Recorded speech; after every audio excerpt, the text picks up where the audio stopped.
Olá, boa tarde. Tudo cada vez melhor? Espero que sim. E eu já começo te fazendo uma pergunta. Você é daqueles que costuma fazer mais do que é a sua obrigação? Ou você é daqueles que diz, não, para isso eu não sou pago. Não sou pago para fazer isso, né?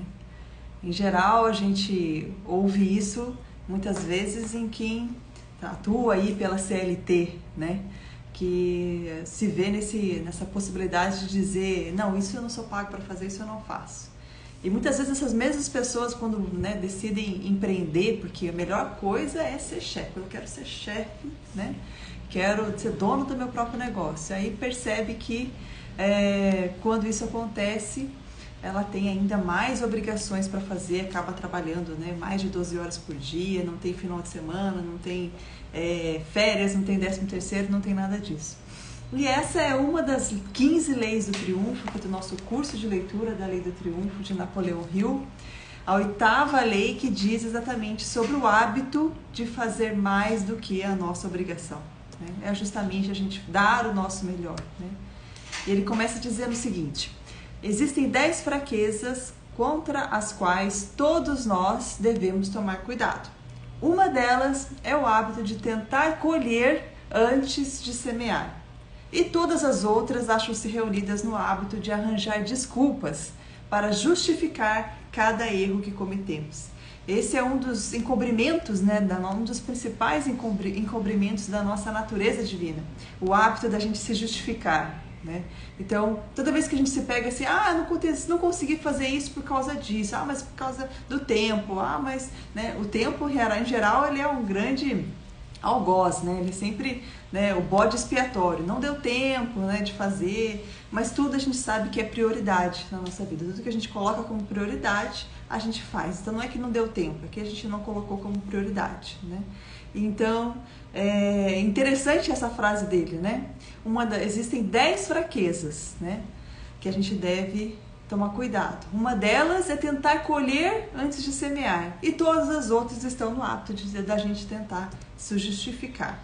Então, o que ele vai falar um pouquinho sobre colher antes de semear? Ele diz o seguinte, inclusive assim, já propõe aqui uma reflexão para todos nós, né? A gente pode refletir sobre essa lição da seguinte forma. Muitas pessoas estão perdidas, né? A gente ouve falar de questões de suicídio, que é muito triste, né? Dizem que não sabem o sentido da vida, que não encontram o seu propósito, né? Que estão sugestionados, então, nesse momento também, por todos os lados, né? Esse sentimento focando no entretenimento e no prazer acima de tudo, né? Muitas vezes incorrendo em vícios, porque ficam nessa busca de encontrar o seu propósito.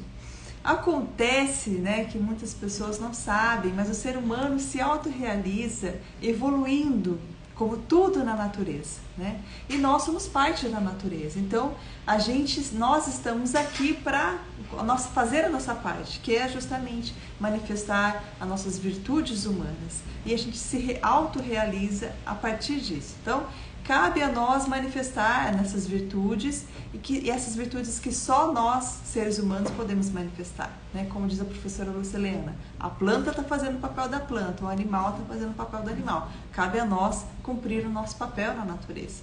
Então, se o nosso objetivo está todos os dias acordar com o foco de dar o nosso melhor em tudo que a gente for fazer, a gente está naquele momento, então, como diz a passagem, né? Em cada ato meu, em cada passo meu, atinjo o ponto exato em tudo e faço manifestar, então, a partir disso, as virtudes divinas.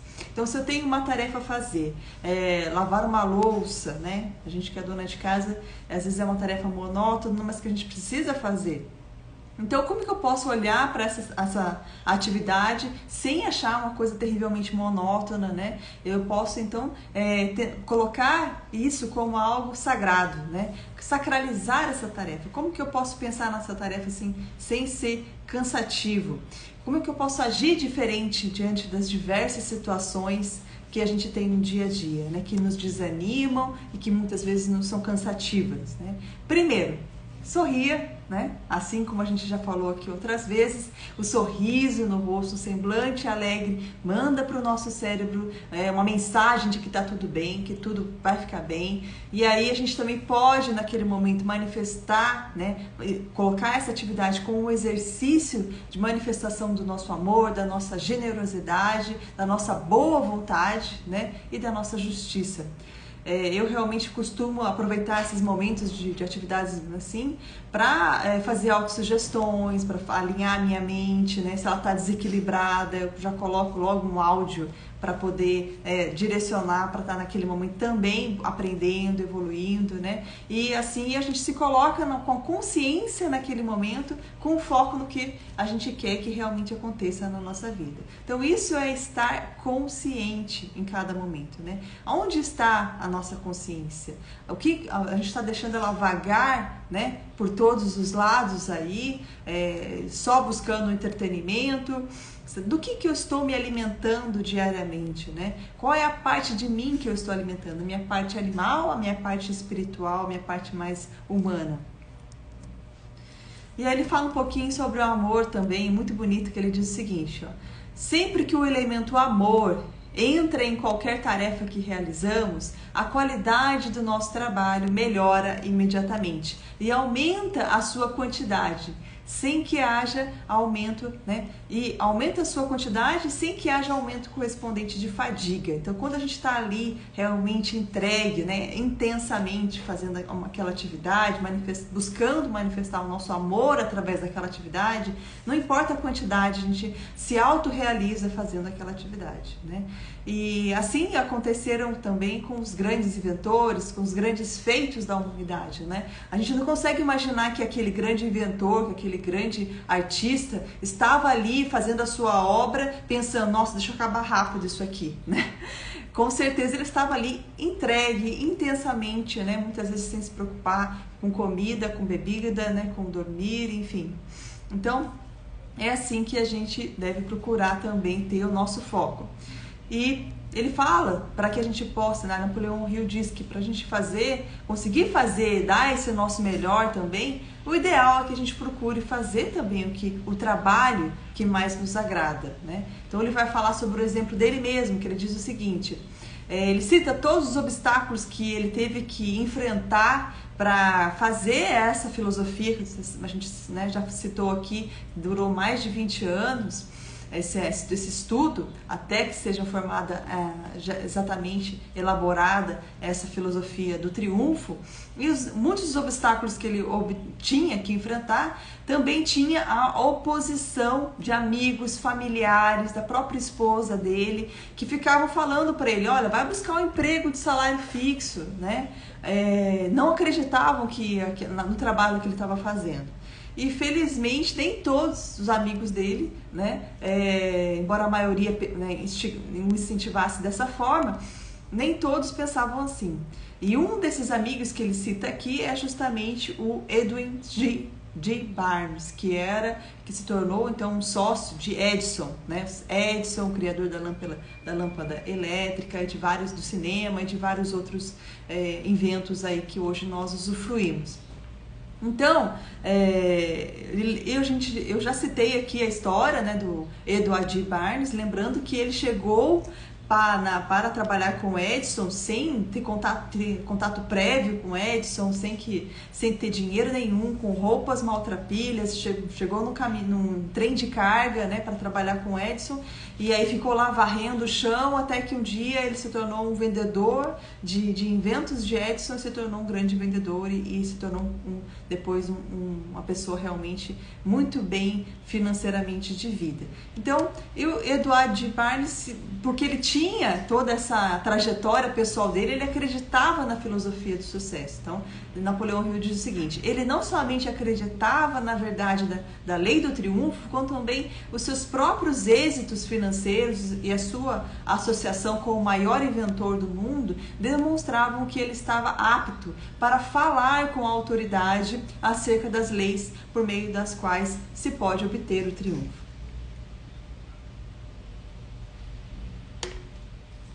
Então, Hill diz o seguinte, comecei os meus trabalhos de pesquisa com a certeza de que seria bem sucedido. se procedesse com inteligência e o verdadeiro desejo de triunfar nessa atividade que ele estava fazendo. Se seguisse certas regras de proceder, que naquele momento ele não sabia quais eram essas regras, né? E ele queria saber quais eram essas leis e como ele poderia aplicá-las. Ou seja, ele começou com fé, com a certeza, com o desejo de triunfar, né? E esse como ele ia fazer surgiu durante o caminho. O Sr. Barnes, né, ele tinha essa mesma crença. Além disso, ele estava em condições de saber que as extraordinárias realizações do seu grande sócio, né, Edison, eram inteiramente resultados de alguns princípios que mais tarde foram experimentados e incluídos nessa filosofia. Então, a seu ver, seria possível acumular dinheiro, desfrutando paz de espírito e encontrando também a felicidade por meio da aplicação dessas leis imutáveis que qualquer pessoa poderia dominar e aplicar, né? Então é interessante que mais de uma vez esse livro, né, muitas vezes as pessoas podem pensar, a Lei do Triunfo vai falar sobre pessoas ricas, pessoas que alcançaram, né, o triunfo financeiro, mas eles sempre lembram aqui dessa questão de paz espiritual, de felicidade, né, que acima, né, de todas essas buscas materiais. Então ele fala sobre paz de espírito, que está na verdade ligado aí, nos leva à verdade, à justiça, à integridade, ao caráter, né? Ao ser amigo da natureza. Então você está falando aqui de leis imutáveis, leis invariáveis, que quaisquer pessoas poderiam dominar e aplicar. Mas para isso a gente precisa primeiro ser amigo da natureza, ok? Então o Hill conta em detalhes das suas dificuldades que passou para escrever esse livro, né? E inclusive tem um outro livro dele, tem vários livros, né? Talvez um dia a gente dê continuidade aqui em outros livros de Napoleão Hill, e que sempre tem essas surpresas no meio do livro. A gente pensa que o título vai falar sobre determinado assunto e a gente sempre é presenteado aí com muito mais, né? Tem um outro livro que chama sobre Mais Esperto que o Diabo, né? Parece um tema bem estranho, né? Mas ele relata justamente um momento dessa fase da vida dele em que ele conta aqui um pouquinho, um detalhe desse momento, né? Que mais detalhadamente ele fala nesse livro, Mais Esperto que o Diabo, que é uma conversa que ele acaba tendo, né, ali com a sua própria consciência, né, que parecia que havia uma força que queria que nada desse certo em relação a esse livro. Então ele diz o seguinte: durante todos esses anos ele não aplicava somente o princípio que faz assunto dessa lição, né, o hábito de fazer mais do que a sua obrigação, como também ele ia muito mais longe, pois fazia então um trabalho pelo qual não esperava jamais receber recompensa. Ele não tinha essa possibilidade de certeza de que ele ia receber uma recompensa financeira. Ele estava ali fazendo, né, se autorrealizando no fazer. E aí, depois de muitos anos, né, de caos, de adversidades, de oposições, a obra ficou terminada e pronta para publicação. Aí o que aconteceu? Ele vai falar um pouquinho agora sobre a filosofia do triunfo e o fracasso. Boa tarde, Elaine. Então a filosofia do triunfo, ela foi criada e propagada por um homem que era evidentemente um fracassado, né? Foi isso um insight que ele teve, né, durante uma entrevista que que eu vou falar aqui um pouquinho agora para vocês. Então dizia o seguinte: vamos assim, só salientar, né, que a gente não está querendo desmerecer aqui o trabalho de Napoleão Hill, com todo o conteúdo do livro, né, que mais de 100 anos vem sendo publicado e republicado em diversas línguas, e outras obras também estão sendo estudadas, né, por muitos escritores e coaches de sucesso, né, todos ali a base está em Napoleão Hill. Mas ele teve esse insight quando, após essa obra estar pronta para ser publicada, ele foi fazer uma palestra em Ohio, em Canton, Ohio, né? E aí ele teve a sensação de que Deus escreve certo por linhas tortas, segundo as palavras de Napoleão Hill, né? Nessa palestra, segundo ele conta, parece que tinha outros eventos acontecendo ao mesmo tempo na cidade e só foram 13 participantes, né? E então deu o melhor dele na palestra, falou sobre a Lei do Triunfo, mas saiu de lá, né? Saiu até pela porta dos fundos, não quis nem falar com os 13 participantes, né? Saiu decepcionado, achando que não estava dando certo, né? Só que dentro desses 13 participantes tinha um proprietário do Kenton Daily News, de um jornal da cidade, né? O Don Mallet. E o Don Mallet chamou o Napoleão Hill para fazer uma conversa. E aí nessa conversa, né, ele pediu para que Napoleão Hill contasse para ele quais foram as vantagens e as desvantagens nesse período todo que ele ficou construindo essa obra. E aí Napoleão Hill diz o seguinte: falei-lhe sobre minhas lutas, os meus erros, o meu impulso para ser desonesto quando a maré da fortuna voltava rapidamente contra mim e como meu melhor discernimento prevaleceu, afinal, mas somente depois de ter travado esse combate prolongado entre mim e a minha consciência. É isso que eu digo, que esse combate que ele estava falando aqui, entre mim e minha consciência, tem a ver com a história do livro Mais Esperto que o Diabo, que é de Napoleão Hill também. Então, nesse momento, né, o que aconteceu? Então, ele falou dessas lutas, né, e aí o Mallet perguntou para ele: você ganhou dinheiro, né, com essa sua obra, né? Se não ganhou, você sabe a razão disso? E aí ele falou o seguinte: não acumulei mais do que experiências e conhecimentos e algumas dívidas. A razão disso é que estive tão ocupado durante todos esses anos procurando eliminar um pouco da minha própria ignorância, de modo a poder colher e organizar dados que entraram então na filosofia da Lei do Triunfo, que não encontrei oportunidade nem inclinação para dirigir os meus esforços no sentido de ganhar dinheiro, ok? Essa foi a resposta de Napoleão Hill. E a gente pode perceber, né, pela história, que isso se passou também com grandes filósofos, inventores, né, enfim, grandes artistas, para os quais a remuneração financeira, ela imediata, ela estava assim delegada a segundo elemento, né, e em benefício então do acúmulo desse conhecimento, dessa obra que eles estavam realizando.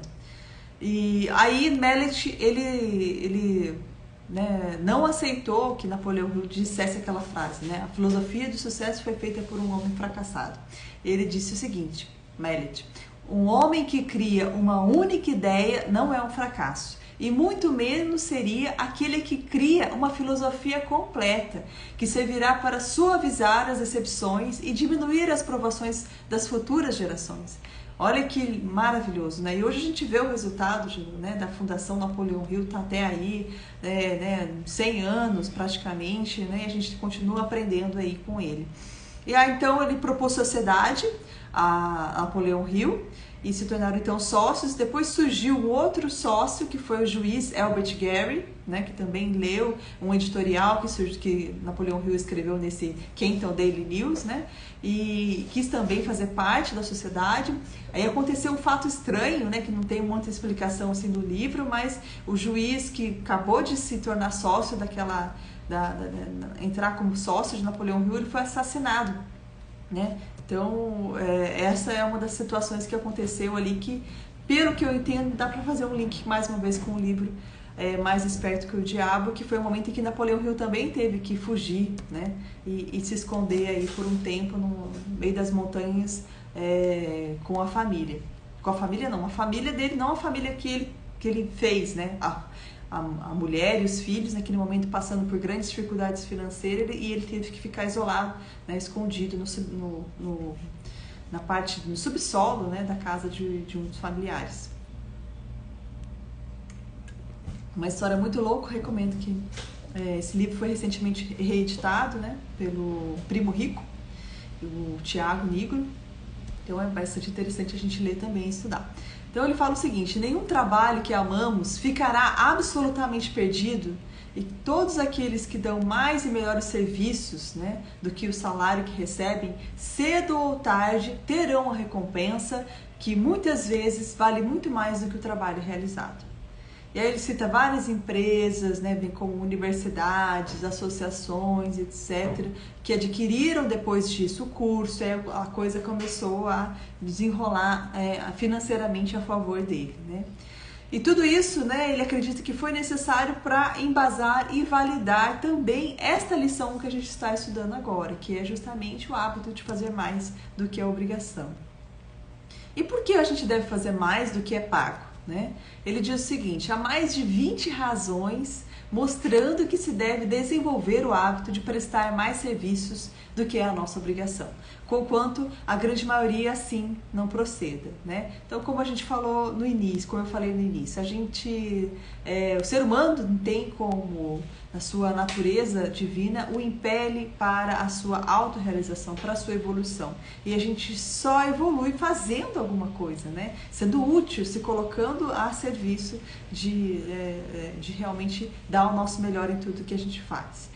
E o profissional que ele faz isso, né, que aplica esse hábito, com certeza é um profissional diferenciado. Eu lembro o aniversário do Ariel em janeiro, eu peguei uma indicação de bolo e aquela pessoa que me atendeu, depois quem quiser o contato, só me pedir aí nos comentários, né? Ela fez isso, né? Fez esse algo mais, né? Ela entregou o bolo, os docinhos e tal, e falou assim: olha, eu separei, era tudo bolinho de pote, né, de marmitinha, separei pra você, né, tem uma parte separada pra você, porque a gente sabe que mãe em festa de aniversário de filha acaba não comendo, né, e eu achei demais aquilo, nunca tinha recebido, né, um tratamento assim. E ainda mais, no outro dia da festa, ela me ligou, perguntou se tinham gostado dos docinhos, do bolo e tal. Então eu achei assim fantástico, né? Com certeza ela deve ter aprendido isso também, talvez, né? Nesses cursos, né? Mas realmente é isso que faz o profissional ser diferenciado, ele encantar, né? Fazer o que não está sendo esperado, né? E aí isso faz com que a gente também desenvolva a nossa capacidade, assim como acontece com o exercício físico, né? A gente vai fazendo 10 séries, né? Daqui a pouco a gente consegue fazer 11, e isso vai fazer com que a gente eleve a nossa barra. É isso que quer dizer elevar a barra, né? A gente vai se desenvolvendo e vai se elevando a nossa barra. Então, aquilo que a gente já sabia fazer já ficou ali assimilado e a gente vai elevando, né? Por isso que a gente precisa muitas vezes sair realmente daquilo que a gente ouve sempre falar, que é até um pouco chato, né? Sair da zona de conforto, mas é isso que significa, né? A gente está sempre se colocando um pouquinho a mais para que a gente possa ir nesse caminho de desenvolvimento. E o contrário também é verdadeiro, né? Então, trabalhar o menos possível, quando o trabalho escassear, o funcionário que está aí contratado por CLT vai ser o primeiro a ser mandado embora, né? Não tem diferencial nenhum, por que eu vou pensar em manter esse funcionário, né? Ao passo que aquele que faz mais do que é pago é sempre o primeiro a ser promovido. E também sente aquele contentamento íntimo, né? Não é uma coisa assim forçada por obrigação, né? Mas sim um contentamento íntimo que só quem pratica realmente conhece e sabe do que, né, eu estou falando, esse contentamento íntimo de sua autorrealização, aquela pico da pirâmide, né, das nossas necessidades de Maslow, né? Naquele período que a gente já está buscando essa autorrealização mais do que qualquer outra recompensa. E eu sempre lembro, né, falando sobre esse tema, sobre um filme, né? Não sei se vocês assistiram, acredito que sim, é um filme um pouco antigo já, que é O Diabo Veste Prada. Estou falando de diabo de novo. O Diabo Veste Prada, que com a Anne Hathaway, não sei se é assim que pronuncia o nome dela, uma atriz que eu passei a admirar muito, gostar muito. E eu assisti na época que eu era secretária mais de 5 vezes esse vídeo, eu adorava, né? E eu queria ser uma secretária que nem ela, assim, tá? Que acabava extrapolando, né, as suas funções ali básicas do dia a dia, ajudando na vida pessoal, né, do meu chefe e tal, e foi muito gratificante para mim, né? Só foi gratificante esse período por conta de eu ter me posicionado dessa forma, de querer dar o meu melhor, né, sem que ninguém tivesse me pedido para fazer isso, né? Então ali, Agora a gente vai falar sobre algo que ele fala aqui no livro, que é a lei do aumento dos lucros. Ele cita como exemplo para a gente poder imaginar essa lei, que é o seguinte: o agricultor ele semeia cuidadosamente ali o terreno, né, e espera essa lei do aumento dos lucros. Porque quando ele planta, né, uma semente aí de arroz, ele recebe milhares de arrozes, né? Essa é a lei do aumento dos lucros que a natureza naturalmente nos proporciona. Esse é o exemplo de abundância da natureza. A diferença em relação a isso é a lei do menor esforço. Então a gente buscar obter alguma coisa em troca de nada. E ele cita também, mais uma vez, vários exemplos de pessoas que aplicaram essa lei, né, nas suas vidas, nas suas carreiras, como o próprio Ford, as casas Field, que ele também vai citar aqui. E essa obrigação, na verdade, passa a ser um privilégio. Isso não é mais uma obrigação, é um privilégio de poder fazer mais do que eu estou sendo paga, é algo que parte de nós mesmos, então não é uma obrigação, é um privilégio. Então Napoleão Hill diz o seguinte: o triunfo precisa ser atraído por meio da compreensão e aplicação de leis que são imutáveis, como a lei da gravitação. Então essas leis, assim como a lei da gravitação, ela não muda, não tem como a gente lutar contra ela. Esse triunfo ele não pode ser pego pelo laço como um novilho selvagem. Por esse motivo, ele fala mais um alerta aqui aos leitores: pedimos ao leitor que faça essa experiência que descrevemos aqui, com o objetivo de familiarizar-se com uma das mais importantes entre essas leis, que é a lei do aumento dos lucros. Então a gente semear, né, dar o nosso melhor e esperar realmente, ou não esperar, simplesmente fazer, porque essa lei ela atua inexoravelmente. Então, durante os próximos 6 meses, ele propõe aqui: decida-se a prestar pelo menos a uma pessoa por dia serviços pelos quais não espera nem aceite receber dinheiro. Eu sempre lembro de um jovem, né, o Rafael Baldoni, de Minas Gerais, um engenheiro formado, que na época estava sem emprego. Então ele foi na frente da associação da igreja que ele pertencia, né, em Vitória, da Setionoye, e começou a varrer calçada. Imagina um jovem engenheiro varrendo calçada, né, sem esperar recompensa nenhuma por aquele trabalho. E acabou, né, depois desse trabalho ele foi chamado para trabalhar na sua área, né, e foi maravilhoso. Então, isso foi muito bem sucedido, né, em grandes empresas. Então, ele fala o seguinte, Napoleão Hill: realizada com fé, essa experiência revelará uma das mais poderosas leis que entram em ação na consecução do triunfo permanente. E você não se decepcionará. Então, ele vai falar agora sobre fé, sobre essa boa vontade com o objetivo único de ser útil. Assim a gente tem aí diversos trabalhos voluntários que falam justamente isso, né? Voluntário, fazer por vontade. Então a lei da natureza é: esforce-se e terá poder, mas os que não se esforçam não o adquirem. Então esforce-se e terá poder, é aquilo que a gente está falando, sobre elevar a barra, mas os que não se esforçam não vão adquirir. Então a lei da causa e efeito: cada causa um efeito, para cada efeito uma causa. Agora ele já vai aqui para os finalmente, ele diz o seguinte: terminada essa lição, se repassar as outras de iniciativa, liderança, entusiasmo, há de compreendê-las muito melhor. Então tomar iniciativa nos leva então ao caminho da ação agressiva, fazer mais do que a nossa obrigação, e vai fazer com que a gente obtenha, ou desenvolva uma pessoa diferenciada. E aí ele vai falar um pouquinho sobre cada pessoa deve ser seu próprio mestre. Como? Aprendendo a partir das nossas próprias experiências. Ele diz o seguinte: todos nós somos hábeis em arranjar álibis e desculpas para apoiar nossos erros. Aquilo que a gente falou lá na frente, né? Um dos maiores erros que a gente tem realmente é arranjar álibis e desculpas para apoiar os nossos erros. Não procuramos enfrentar os fatos e a realidade tal qual como são, e sim como desejaríamos que fossem. Preferimos a lisonja à ilusão, a verdade fria e dura. E aí está o nosso ponto mais fraco, né, de todos nós. Então, ninguém quer receber críticas, né, por mais que fale assim, crítica construtiva. Mas isso faz com que também a gente permaneça aí na ilusão. Então, a verdade, muitas vezes, ela é dura como uma pedra, né? Se alguém fala, parece que atirou uma pedra na nossa cara, mas ela também precisa ser colocada para que a gente possa aprender também com ela, ver a partir de um outro ponto de vista, enfim.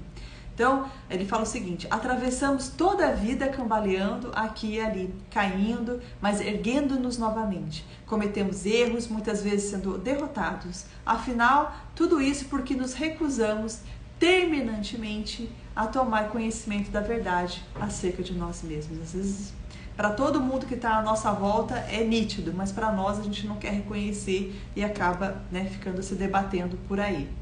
Ele fala o seguinte: a experiência é uma professora que não tem favoritos. Olha que interessante, né?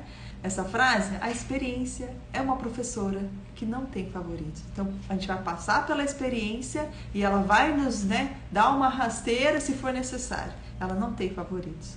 A vida, ela é bem uma corrida de carros. E a vitória sorri apenas àqueles que desenvolvem caráter, determinação, força de vontade suficiente para vencer. Ele vai falar um exemplo de Ford, mais uma vez, né? Que em determinado momento, enquanto todos aumentavam os preços, ele abaixava. Quando todos diminuíam os salários, ele aumentava os salários. Então ele estava sempre, tinha a filosofia de dar ao povo um melhor produto pelo menor preço possível. Quando outros fabricantes, então, faziam essas atividades, ele atuava diferentemente. Em consequência disso, da política do aumento dos lucros, trabalhou em benefício da lei do aumento dos lucros, né? Trabalhou em benefício de Ford, e ele tornou-se então o homem mais rico e mais poderoso do mundo. Ele diz o seguinte: há felicidade em dar do que em receber. A felicidade duradoura se origina não da posse de bens materiais, e sim do bem que se faz à humanidade, né? E aí a gente já partindo para os finalmente, se formos postos no mundo, né, com o objetivo de acumular tesouros para serem usados na vida que se estende para além das negras sombras da morte, não acumularíamos melhor esses tesouros fazendo todo o bem que podemos ao maior número de pessoas, num espírito de ternura e simpatia? Essa é uma pergunta que Napoleão Hill coloca pra gente. Hoje mesmo eu estava aqui passeando aqui pelo Instagram e eu vi uma postagem do psicólogo Rossandro, justamente colocando uma entrevista com o Jô Soares, e nessa entrevista o entrevistador pergunta para Jô Soares, né, se você morresse hoje, se de repente a vida te disse assim, desculpa por estar te interrompendo, mas já te interrompendo, o que você ficaria feliz em ter conquistado na sua vida, né? E ele falou justamente: ter podido dar alegria para as pessoas, ter podido fazer melhor a vida de muitas pessoas e não ter praticado o mal para nenhuma pessoa. Olha que lindo, né?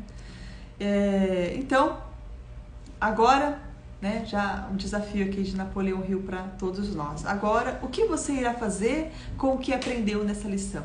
Quando você vai começar? Como você vai fazer? E por que você vai fazer, né?